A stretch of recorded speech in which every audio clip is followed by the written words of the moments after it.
voy a intentar compartir la pantalla de PowerPoint que tengo para ir sentando las bases, digamos, del esqueleto, del armazón de la charla que hoy vamos a tener. Vale.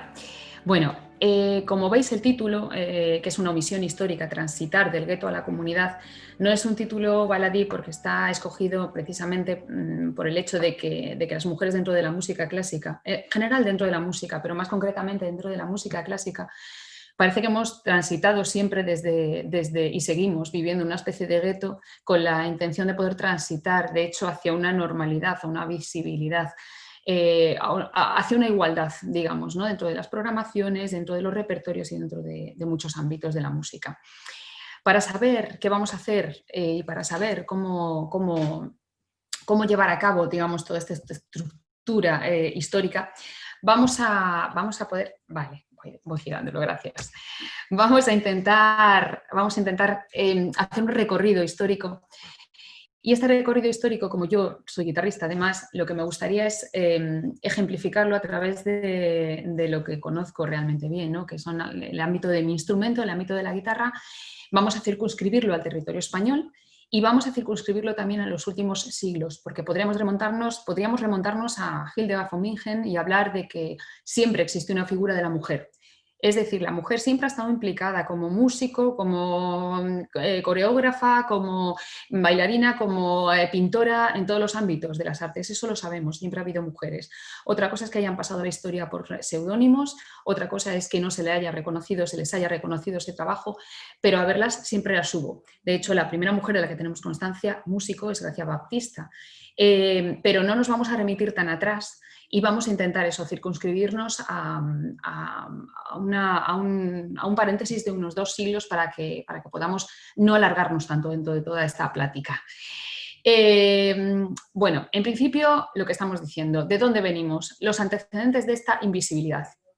En principio tenemos unas causas de esta omisión histórica, que serían en primer lugar la investigación musicológica no feminista. A lo largo de la historia ha habido una investigación musicológica, la mayor parte de los musicólogos de hecho son hombres. Y esa lectura de la musicología, de la música en general, se ha hecho a través de esa visión masculina.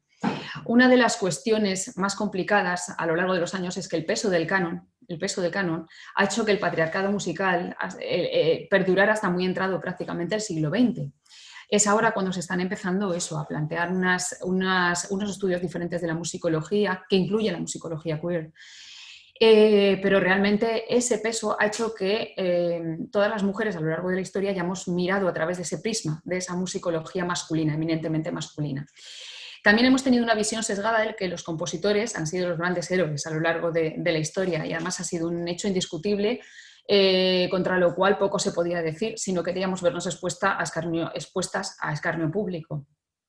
Y además la prevalencia de una idea de la música absoluta en la cual no hay un espacio para las compositoras. Es decir, puede haberlos, se nos ha permitido que fuéramos intérpretes, luego lo veremos en mayor profundidad, pero no tanto compositoras, porque la compositora, digamos que relegaba su misión a una función intelectual, cosa que no siempre le ha sido permitida o ha sido bien vista cuando provenía del ámbito de las mujeres. Por todo ello, la recuperación de la música compuesta por mujeres y la reivindicación de la música hecha y pensada por las mujeres se torna como algo absolutamente imprescindible y empieza a verse como tal a partir de, podemos decir, prácticamente de la década de los 40, cuando el primer estudio serio musicológico surge y se denomina Music and Women, The History of Women in the Relation to Music, de Sophie Drinker, en 1948. Es uno de los textos más importantes, es el primer texto, lo que estoy diciendo, el primero en el que se empiezan a plantear una serie de cuestiones en la musicología norteamericana, que luego nos va a llegar a otros textos. Esto quiero ser relativamente rápida porque requeriría un estudio en profundidad y está bien mencionarlo porque son los primeros mimbres que nos permitieron luego tener toda una epistemología en torno a la musicología feminista. Luego tendríamos el Gender and Musical Canon, es muy conocido, de Marcia Citron, que habla sobre la exclusión de las mujeres dentro del repertorio del ámbito clásico. Y luego vamos a tener uno de los absolutos buques insignias, que sería el Feminine Endings, Music, Gender and Sexuality, de Susan McClary, que fue, digamos, una auténtica bomba, porque McClary se permitía el lujo de poder criticar abiertamente a determinados compositores, ¿no? Y de cuestionar, digamos, toda la, pues eso, buena parte de los cimientos de la musicología masculina, lo cual pues era bastante gordo, ¿no? Según investigadoras como musicólogas como Teresa Cascudo, tenemos que las visiones musicológicas, y estamos hablando eso de las primeras veces, el primer, digamos, paso lunar en cuanto a musicología feminista que se da, es decir, el primer aterrizaje que se produce, porque hasta entonces no hay un cuestionamiento de qué ha pasado con las mujeres a lo largo de la historia, qué ha pasado con las mujeres músicos a lo largo de la historia. Y creo que en el resto de ciclos mis compañeras podrían decir lo mismo sobre la historia del arte, sobre la historia, bueno, en general, ¿no? Sobre la pintura, sobre la escultura, etc. Teresa Cascudo nos habla de que las visiones musicológicas se centran en la igualdad, mediante la publicación de distintas biografías y obras de mujeres que han sido ignoradas por la historia. Se centra también en la diferencia mediante la caracterización de lo femenino y lo masculino dentro del ámbito de la música. Y por último se centra en los estudios de género, mediante la manifestación de distintos mecanismos de construcción de lo masculino y de lo femenino dentro del ámbito también de la música. Esta corriente se comienza a desarrollar en la década de los 90 y resulta esencial la construcción de identidades de género. Se muestra una clara tendencia a unir la teoría y la práctica en ella. Por todo lo expuesto, nos encontramos que para construir una historia femenina de la música se debería contar con diferentes instrumentos capaces de considerar a la música como un discurso formado por prejuicios de género, que puede deconstruir el canon del que surgen las normas estéticas y los métodos de análisis de la música tradicional, lo cual es muy costoso y todavía sigue dando muchos problemas y muchos quebraderos de cabeza. Como se está pudiendo ver, además, a través de los últimos acontecimientos y de las últimas leyes de género, a lo largo también de la musicología queer ha sido muy interesante constatar cómo ha ido evolucionando el concepto, bueno, de la musicología en general hasta la musicología queer, ¿no? Cómo lo masculino y femenino se han ido definiendo como opuestos durante mucho tiempo y sexo y género, sin embargo, han sido interdependientes. Por la reticencia con sus connotaciones heterosexuales. En vez de musicología feminista, digamos, que ha adquirido ciertas resonancias políticas, se utilizará el término musicología de género para designarla a la musicología feminista de gays y lesbianas. Es decir, ha habido un desarrollo también dentro de esta propia musicología, igual que hay un desarrollo social actualmente y una adaptación a las vivencias sociales. Esto lo vamos a ver en cuanto a la investigación musicológica que sí ha sido feminista en comparativa con la investigación musicológica que no ha sido feminista, que es todo lo que hemos vivido hasta desarrollar prácticamente ese libro que citábamos al principio en la década de los 50. El segundo punto que vamos a abordar es una pedagogía precaria al respecto. Sí, efectivamente hay una pedagogía precaria al respecto porque la participación de la gente, de las mujeres dentro del ámbito de la música y la división sexista de este trabajo ha hecho que sea de esta manera. Es decir, nosotros nos encontramos con la participación de las mujeres en la música en cuanto a, pues a lo largo de la historia, en cuanto a sacerdotisas, en cuanto a musas, en cuanto a fuente de inspiración, pero no nos encontramos con una participación real en la que haya una toma de poder por parte de las mujeres. Es decir, ni siquiera en las formaciones orquestales del siglo XIX nos encontramos que las mujeres tengan un poder, bueno, tampoco ahora es que tengamos excesivo en algunas orquestas. La que parece el máximo icono, que es la de la Orquesta de Viena, ya vemos que cada vez que una mujer se incorpora a ella, cuesta Dios y ayuda que así sea. Entonces, esto ya se producía antiguamente, se va cambiando muy lentamente, más lentamente de lo que quisiéramos, etc.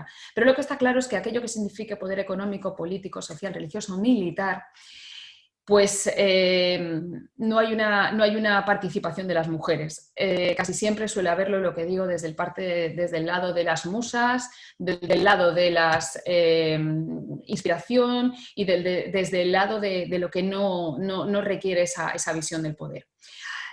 También nos vamos a dar cuenta, bueno, además hay una cosa muy significativa, ¿no?, que quería comentar, que es un Fernando Sor, guitarrista en el siglo XIX, en 1813, pone música a una seguidilla popular que bien nos viene para expresar lo que bueno, pues tantas veces en escrito se ha hablado de las mujeres, ¿no? Él dice, recoge, las mujeres y cuerdas de la guitarra es menester talento para templarlas. Flojas no suenan y suelen saltar muchas si se aprieta. Entonces, ya sabemos lo que pensaban de nosotras y bueno, sujeto pasivo, nunca sujeto activo. En cuanto a la división sexista del trabajo musical, es lo que estábamos comentando. Casi siempre se va a hablar de la mujer dentro de un ámbito que tiene que ver, como decía antes, con, bueno, pues nunca con el intelecto, como es el caso de la composición, siempre más bien con, pues bueno, el ámbito de la interpretación, pero ya veremos que fue a partir del siglo XIX cuando realmente a la mujer puede buscarse un espacio de eso, dentro de ese ámbito de la interpretación, en concreto dentro del ámbito del piano y en concreto gracias a los conservatorios, a las escuelas de música, que es lo que las permite tener una cierta independencia económica. Pero siempre interpretación ha funcionado versus, digamos, dirección y composición, que se consideraban unas facetas completamente ajenas a lo que podía abarcar el intelecto de la mujer.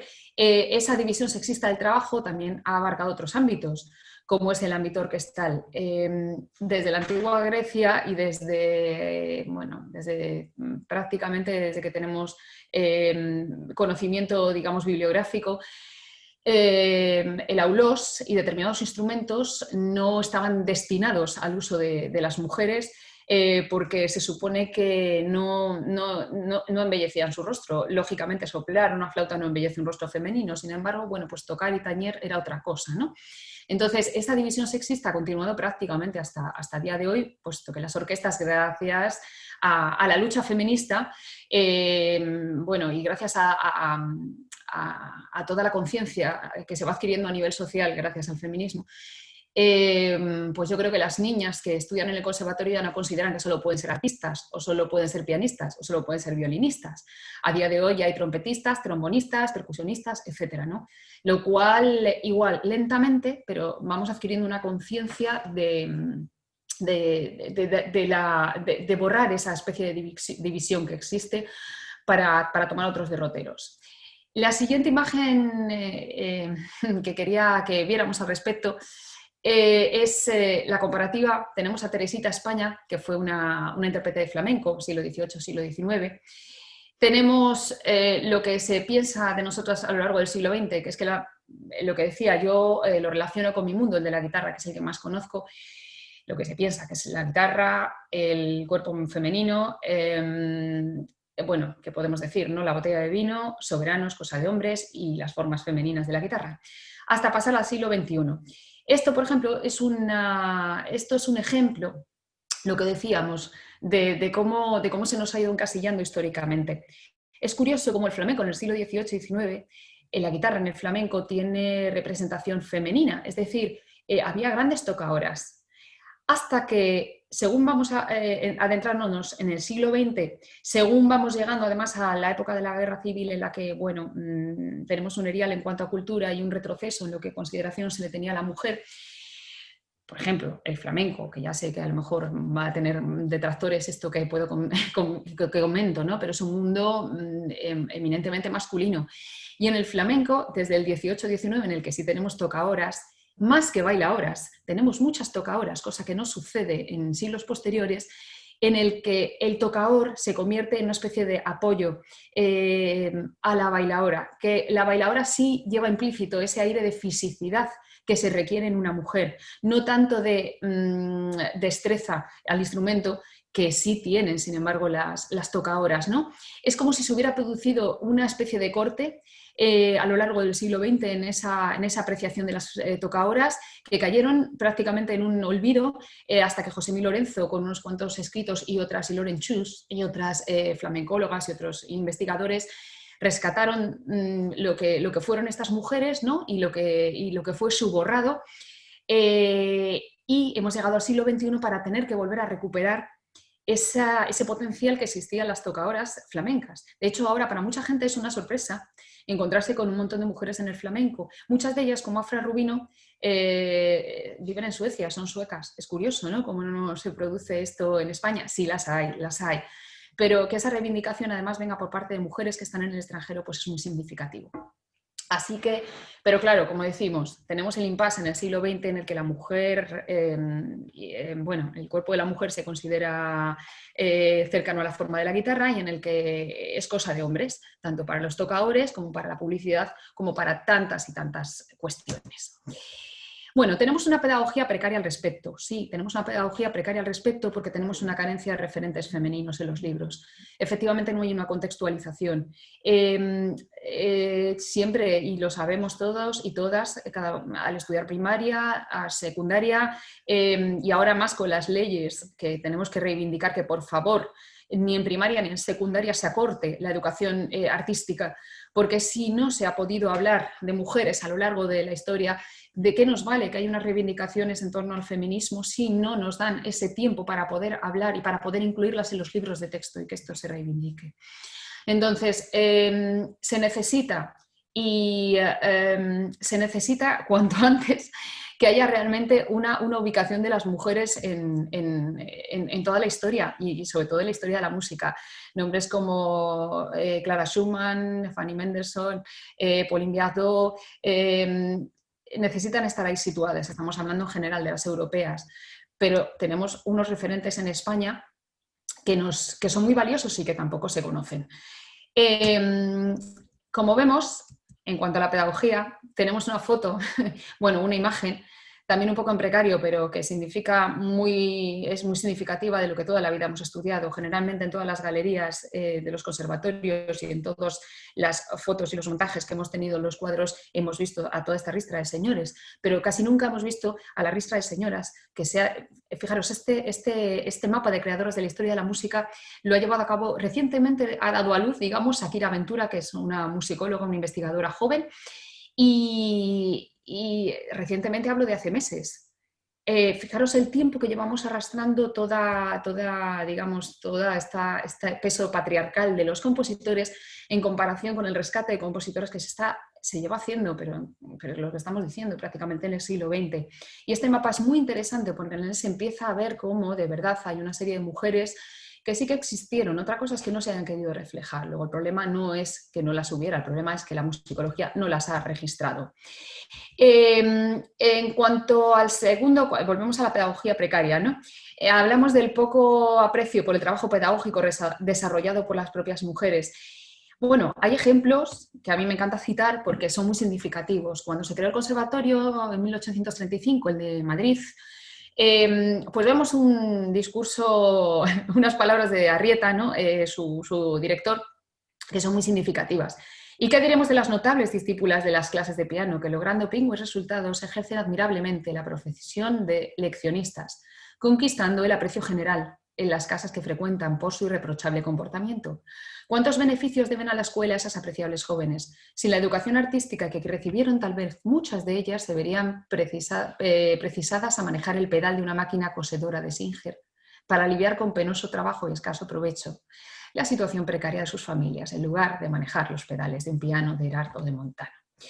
Esto lo decía el director del conservatorio en 1835. Bueno, creo que la fundación fue por la reina en 1830 y pico. A partir de ahí se fueron incorporando una serie de disciplinas y la guitarra no llegaría hasta el siglo XX. Pero nos damos cuenta de la opinión que se tenía, ¿no? Y sin embargo, pese a esta opinión, el conservatorio, como decía, y ciertas escuelas de música fueron un atisbo de libertad para algunas de las mujeres que gracias a eso pudieron empezar a dar clases y pudieron tener una libertad económica, cosa que resultaba muy importante. A continuación, vamos a tratar el contexto histórico como caldo de cultivo. Como caldo de cultivo, ¿por qué? Porque lo que decíamos, remitiéndonos a los últimos 200 años, o los últimos 100 años en concreto, tenemos que en España contamos con una guerra civil que nos lastra absolutamente y contamos con un exilio que lastra a muchas de las creadoras, lastra a los creadores por supuesto, pero como nos estamos centrando en las creadoras, pues debemos decirlo, ¿no? se supone que a lo largo de la guerra, bueno, y sobre todo en el siglo aproximadamente, perdón, desde el 75 hasta el 81, voy a ir de delante hacia atrás. Desde el 75 al 81 es un hervidero prácticamente desde la muerte de Franco hasta que se empiezan a publicar, hasta que empiezan a surgir una serie de movimientos feministas, también dentro del ámbito de la música, porque lógicamente esta década afecta a todos los ámbitos del arte. Se crea un caldo de cultivo en el que aflora un movimiento feminista que también tiene que ver, lo que digo, con la música. De hecho, se empiezan a hacer una serie de programas en radio con las musicólogas Joaquina Labajo, la compositora Marisa Manchado, otras mujeres que no quiero eludir, pero bueno, hay más. Y nos damos cuenta de que el resurgir de un feminismo, de cierto feminismo en esta época, ya empezó en los años 60 y 70, pero este feminismo no tendría una confrontación directamente con los valores de sus anteriores, digamos, generaciones. Sin embargo, a posteriori sí que hay un feminismo más crítico y que empieza a reivindicar una libertad física, pues eso, un derecho de propio cuerpo, anticonceptivos, despenalización del aborto, etcétera, ¿no? Se acuña el término sororidad para designar la fraternidad entre mujeres y surgen una serie de cuestiones que, lo que digo, que afectan a todo el feminismo dentro de la música. Uno de los libros que han sido determinantes es este que aparece aquí, que es Música y Mujeres, Género y Poder, en el que se recogen escritos. Lo digo, no lo quiero obviar, pero os lo doy como referencia. No quiero obviar nombres: José Mi Lorenzo, Marisa Manchado, Cecilia Piñero. Y se empiezan a recoger eso, una serie de escritos en los que se habla de la situación de las mujeres, de la historia, de esta musicología que empieza a surgir, de este recoger una serie de escritos que hablan de estas mujeres que existieron y a las que no se les ha dado voz, ¿no? Curiosamente, toda esta ubicación de las mujeres en la historia, aunque aparecen escritos que son previos, hay una parte interesante que yo querría destacar, que es a partir de prácticamente 1875, ¿no? Desde la Restauración, que se contextualiza con lo que yo comentaba del conservatorio, ¿no? La Restauración hace que la clase media de la sociedad española se amplíe. No va a estar integrada únicamente por la sociedad burguesa, sino también por las clases trabajadoras. Esta corriente, digamos, krauso-institucionalista, que es una corriente derivada del idealismo alemán y que fue muy importante a la hora de fomentar instituciones como la Institución Libre de Enseñanza, lo cual a su vez también fue muy importante a la hora de becar a una serie de compositoras y a la hora de crear una independencia en los estudios de la mujer y a la hora de tornarla, pues eso, un individuo con un pensamiento, pues fue la que le empezó a dar alas a una serie de compositoras como que vamos a ver después. Pero es verdad que la guerra y el exilio también les cortó esas alas. Con lo cual, tenemos una cosa positiva, que es esos centros de enseñanza que le dieron acceso a unas mujeres que no podían tener tal acceso de manera habitual, ¿no? Que pasaron de hacerlo de una manera, de estudiar música, de una manera como complemento, digamos, a su educación burguesa, ¿no? Aparte de la geografía, la historia, el francés, el dibujo y la música, hacerlo de verdad como un método de trabajo. Es decir, a pasar a estudiar y a poder a estudiar música, a sacar sus exámenes con muy buenas notas, como se puede constatar. Además, muchas veces son las primeras estudiantes, por supuesto van a ser las primeras maestras, que esa inercia se va a arrastrar prácticamente hasta el siglo XX. Quiero siempre hacer hincapié sobre el término maestra. Maestra siempre, o maestro. Maestro siempre hace alusión a un hombre con una gran carrera, un hombre que merece honra, ¿no? Pero una maestra siempre es esa figura cercana, casi maternal, que educa y no desde arriba, ¿no? Desde el puesto de catedrática, sino quizás desde abajo, desde los niños. Es curioso cómo hasta en eso la terminología siempre ha sido injusta con nosotras, con las mujeres, ¿no? Bueno, lo que decíamos, estamos en el conservatorio, estamos en esa vía de escape que ha supuesto para las mujeres acceder a un mercado en el cual muchas de ellas pues, pudieron, tanto en Valencia, en Barcelona, en Madrid, en Málaga, etcétera, pudieron funcionar a través de sus propias escuelas de música. y pues les dio esa válvula de escape. Según Joaquín Alabajo, ella misma comenta, la musicóloga, la etnomusicóloga, dice ella, sin pretender revolucionar los modos de transmisión del saber, jugaron un papel indiscutiblemente fundamental en la sustitución de las enseñanzas musicales procedentes de los ámbitos eclesiásticos. Hacía un aprendizaje laico de los modos de expresión musical, ¿no? Pese a las directrices masculinas trazadas, parece que por fin la residencia de estudiantes de señoritas y otra serie de centros pues empezaron a dar sus frutos con unas mujeres que, aunque eran de clase media-baja, demostraron que tenían un interés y un talento valorable y gracias a eso nos encontramos con compositoras, bueno, gracias a esas instituciones y a ese caldo de cultivo que decimos, como Emiliana de Zubeldía, en todos lados, o sea, en todas las zonas de nuestro país. Emiliana de Zubeldía es navarra. Ella nació aquí, como vemos, a finales del siglo XIX y acabó muriendo en México. Donde se le ha reconocido mucho más que en su propio país. Es decir, en México tiene en la Universidad de Sonora tiene un aula dedicada a ella y todo su material está allí y se la venera, cosa que no ha sucedido en su país. Emiliana de Zubeldía fue una compositora muy independiente, muy rebelde, dejó aquí a su marido y se fue, y bueno, pues eso, prácticamente no volvió hasta terminar sus días allí. Tenemos a Rosa García Scott, que está siendo ahora objeto de un estudio muy detallado por parte de, por ejemplo, Nacho Clemente Estupiñán, de una serie de investigadores que están realizando un estudio profundo que no se había realizado anteriormente de estas figuras. Yo recuerdo que cuando yo estudiaba, Rosa García Scott era prácticamente una desconocida, una de las mujeres de las que interpretábamos La Española, una obra que tiene para guitarra, pero Rosa se la está reivindicando tal y como era una de las compositoras más importantes de la generación del 27, discípula de Falla, y bueno, y una de las mujeres más representativas de la época. Efectivamente nació en Madrid y murió en Madrid. Elena Romero fue otra de las importantes. Elena Romero fue una de las primeras, perdón, no he dicho que Rosa García Scott nació en Madrid y murió en Madrid, pero también estuvo en el exilio, fue una de las exiliadas. Elena Romero fue una de las primeras mujeres que cogió la batuta delante de una orquesta. Con una carrera apabullante, fue una niña virtuosa. Ella no se exilió, pero sin embargo es una de las mujeres referencia, ¿no? Porque la mayor parte de ellas son intérpretes aparte de compositoras. Es otra de las que no se suele conocer apenas. Teresa Prieto, su vida y su trayectoria. Teresa Prieto es compositora y asobetense y, como vemos, es otra exiliada de las que terminan falleciendo, pues en este caso en Ciudad de México. María de Pablos nace en Segovia y muere en Madrid. María de Pablos también se la está reivindicando a través de un festival de música en Segovia, a través de la Fundación Juan de Borbón y de otras entidades. Pero también escasamente hará unos años, o sea que nos parece fantástico todo este resurgir y toda esta visibilización, si se puede decir así, de figuras tan importantes que cómo podían estar en el olvido, no en el olvido, perdón, en el silencio, silenciadas, ¿no? Y María Rodrigo, que era una de las compositoras más representativas. Casi siempre se suele decir de las compositoras que son mujeres discípulas de... se ha dicho que fue discípula de Turina. Se llevan 6 años, lo más probable es que fuera colega de Joaquín Turina, ¿no?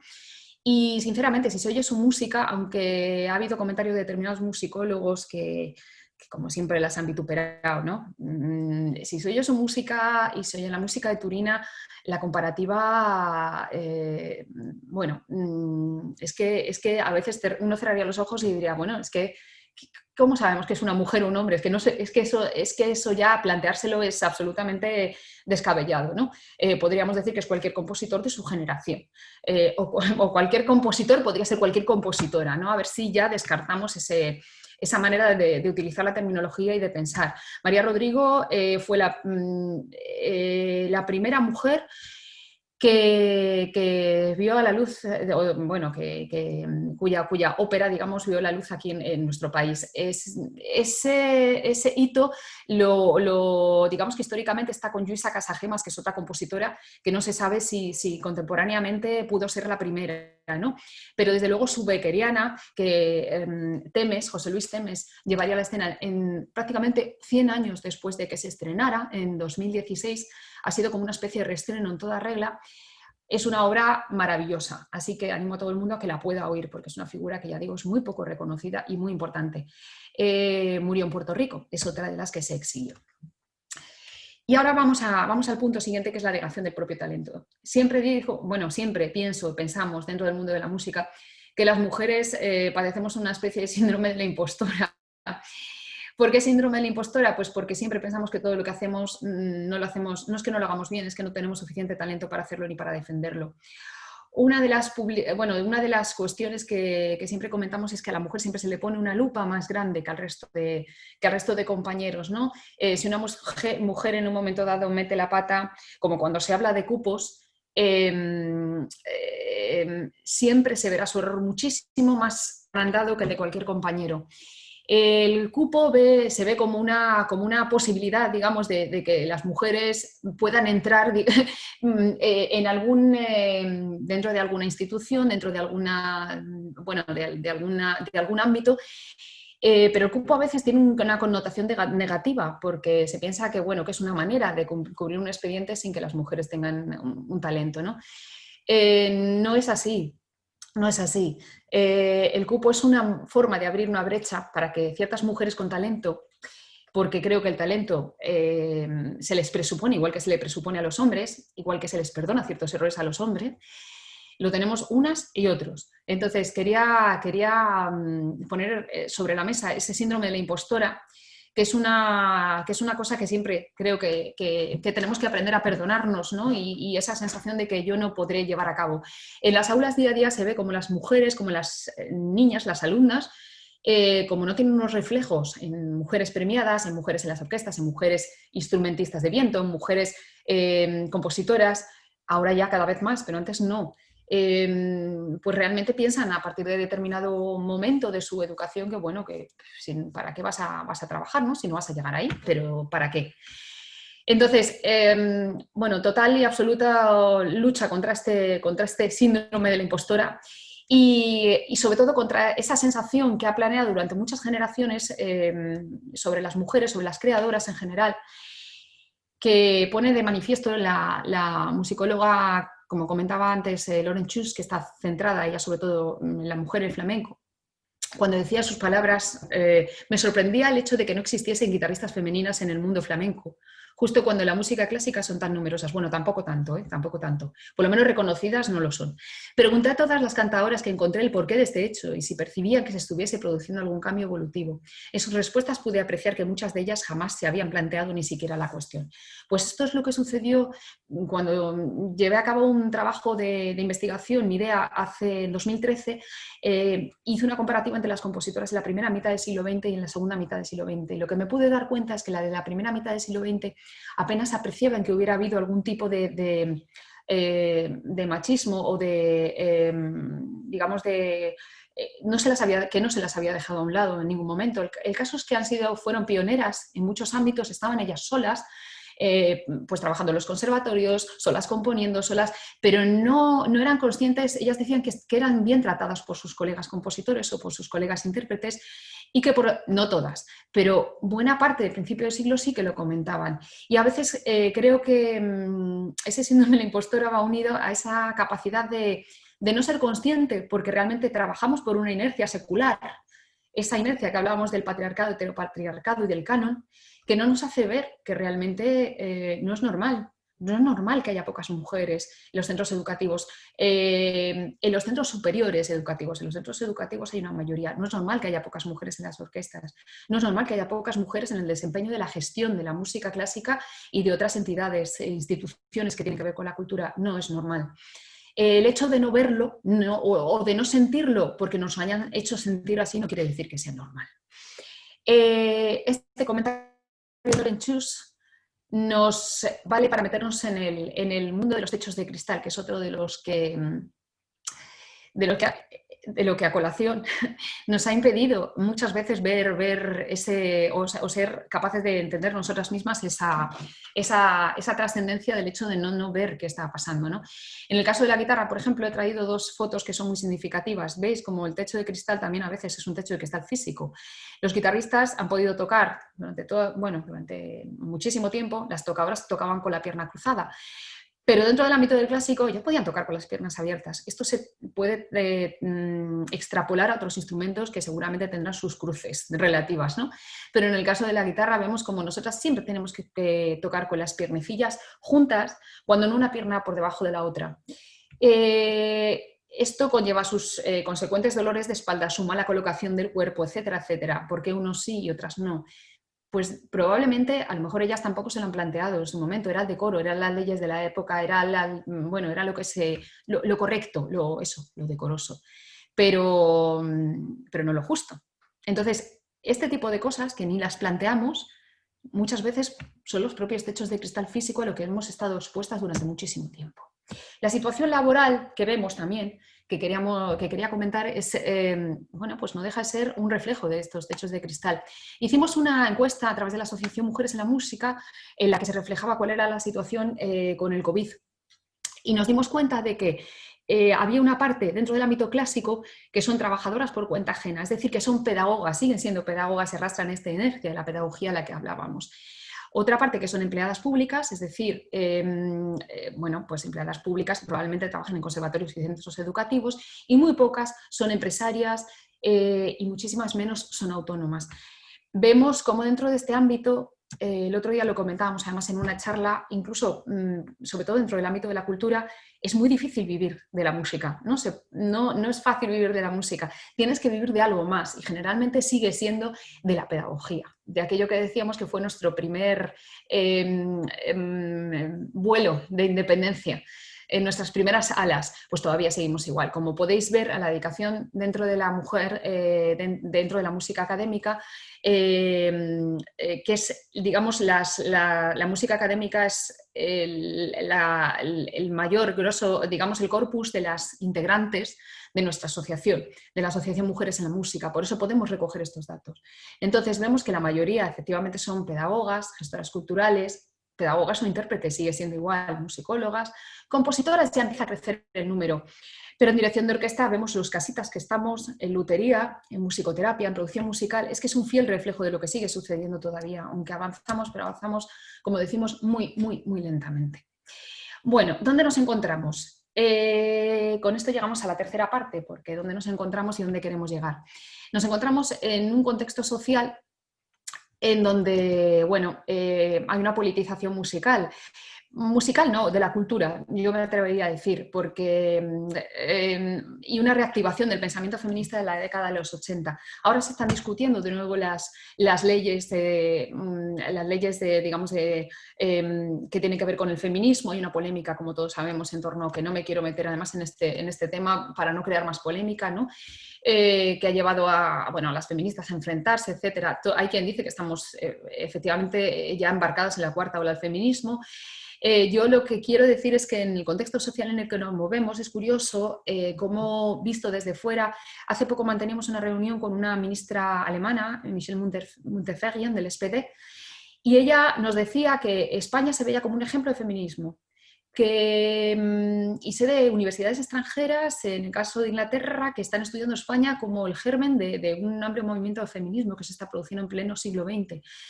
Es curioso porque nosotras desde aquí no lo vemos así, es como lo que hablábamos de las mujeres que no ven lo que va sucediendo, la problemática interna que tienen, ¿no? Y si son el foco o no lo son. Bueno, pues es un poco lo mismo, estamos ahora mismo creo en plena quizá cuarta ola y probablemente también el feminismo esté traído y llevado como una especie no sé si moneda de cambio, ¿no? Pero ahora es gracias a la igualdad o gracias a al Ministerio de Igualdad, a la creación del Ministerio de Igualdad y otra serie de órganos, al Instituto de la Mujer, podemos estar amparadas o podemos realizar una labor, digamos, más independiente o más visible desde todos los ámbitos, ¿no?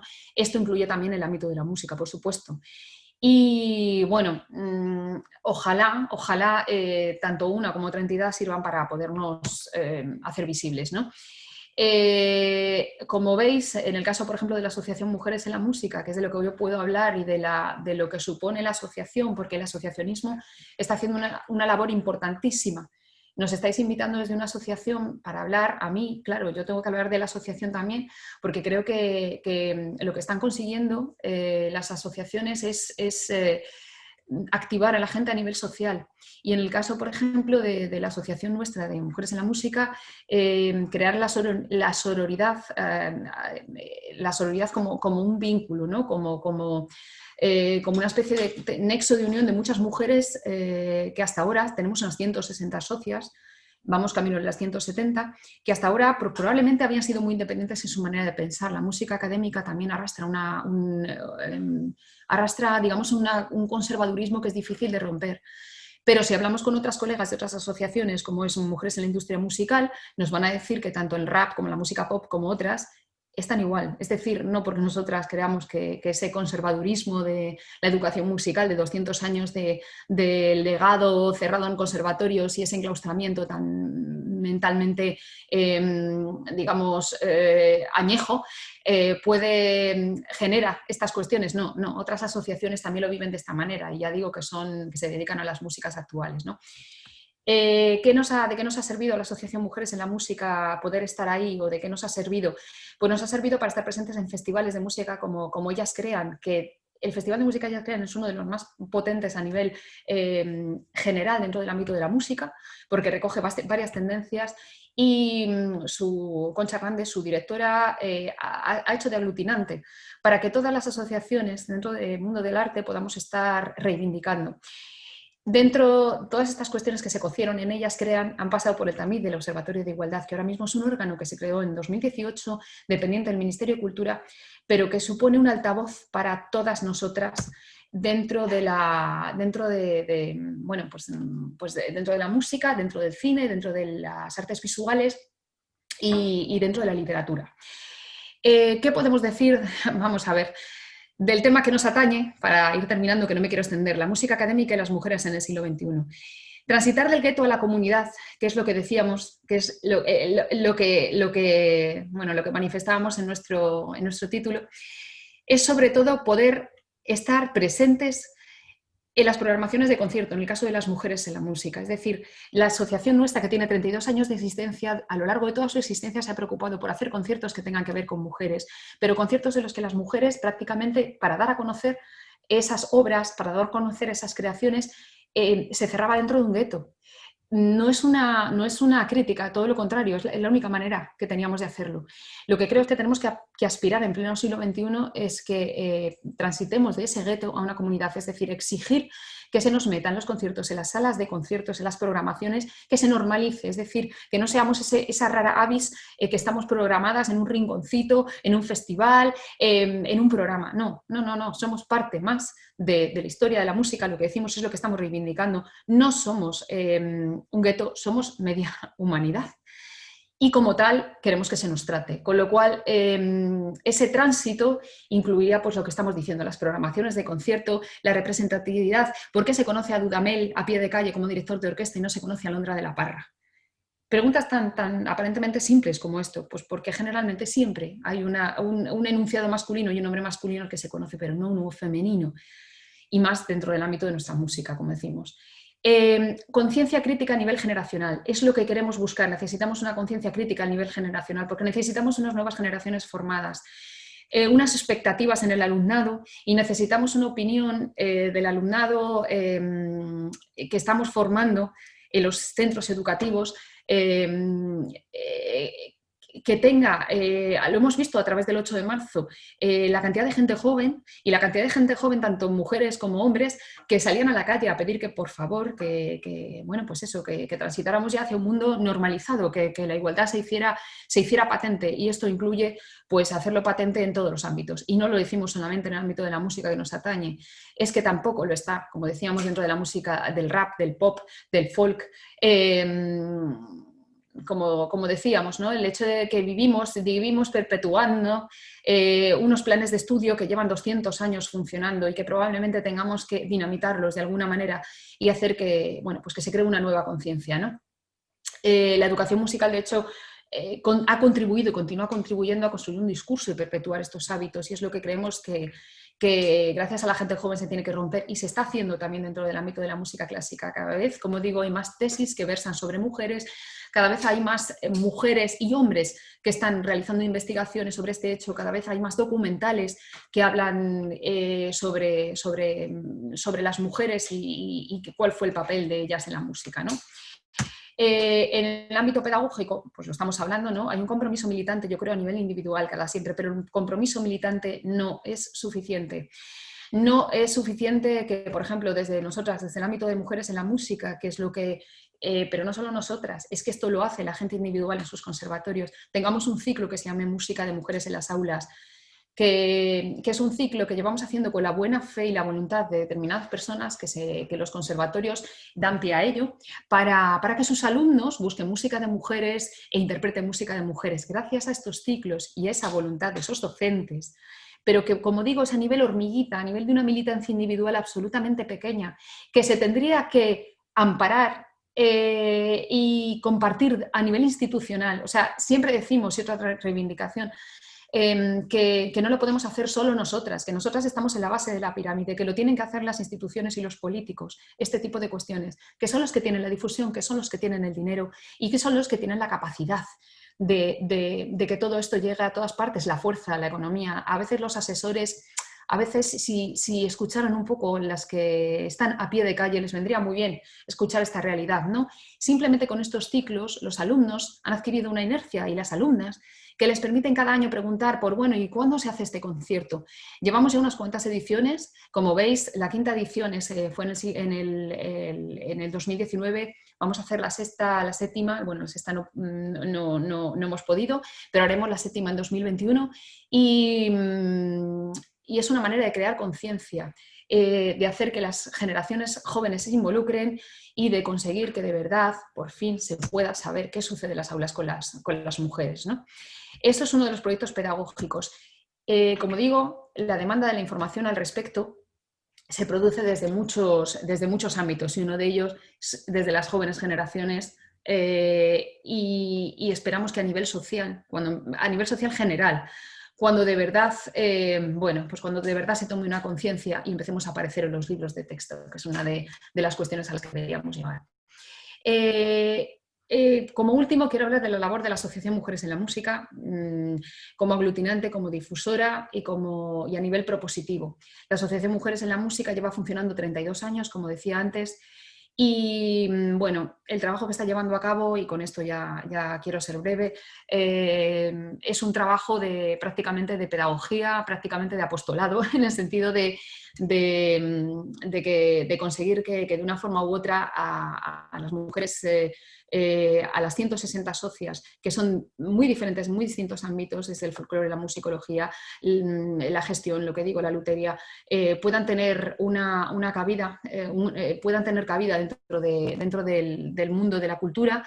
Es una especie de vínculo o de vehículo a través del cual pues nosotras podemos canalizar todas estas peticiones y todas estas reivindicaciones. Se han hecho muchas colaboraciones con asociaciones, somos representativas a nivel institucional, por fin, que creemos que, aparte de hacer conciertos y de hacer apostolado y pedagogía, era una de las cuestiones que necesitábamos.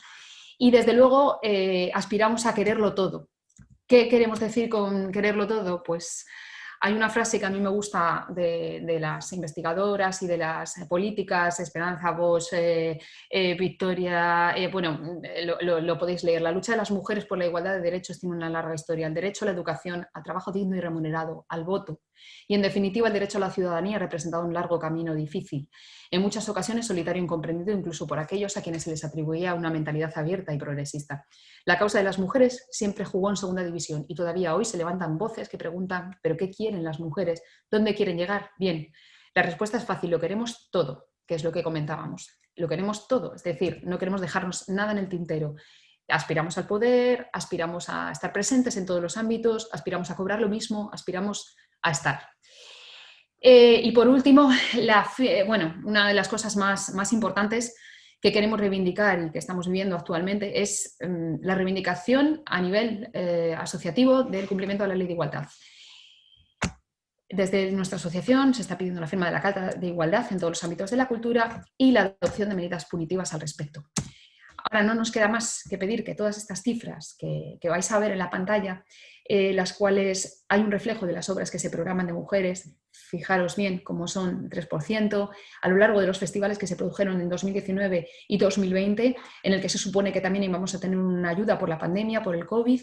Fijaros cómo se reflejan, los solistas instrumentales ha sido un 32%, respecto a un 68%, las obras programadas un 3% de mujeres en 12 festivales que hemos podido escudriñar.